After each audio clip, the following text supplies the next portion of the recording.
અમરેલીના બગસરા તાલુકાના મોટા મુંજિયાસર ગામે બનેલી ઘટના, જ્યાં પ્રાથમિક શાળાના 40થી વધુ બાળકોએ પોતાના હાથ પગમાં બ્લેડથી કાપા માર્યા છે, તેને મનોચિકિત્સકો ખૂબ જ ગંભીર બાબત ગણાવી રહ્યા છે.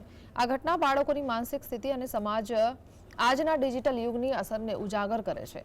મનોચિકિત્સકોના મતે બાળકો હજુ અપરિપક્વ હોય છે અને તેમનામાં નકલ કરવાની પ્રવૃત્તિ સ્વાભાવિક હોય છે. જો ક્લાસરૂમમાં એક બાળક હોય, કોઈ ઘટના ઘટે તો બીજા બાળકો તેને જોઈને તેની નકલ કરવા લાગે છે. આવી ઘટનાઓ હવે વધી રહી છે, જે ચિંતાજનક છે. આનું એક મોટું કારણ સોશિયલ મીડિયાનો નકારાત્મક પ્રભાવ પણ છે. આજકાલ સોશિયલ મીડિયા પર ખરાબ અને ભડકાઉ કન્ટેન્ટનું પ્રમાણ વધ્યું છે, જે બાળકોના મન પર ઊંડી અસર કરે છે.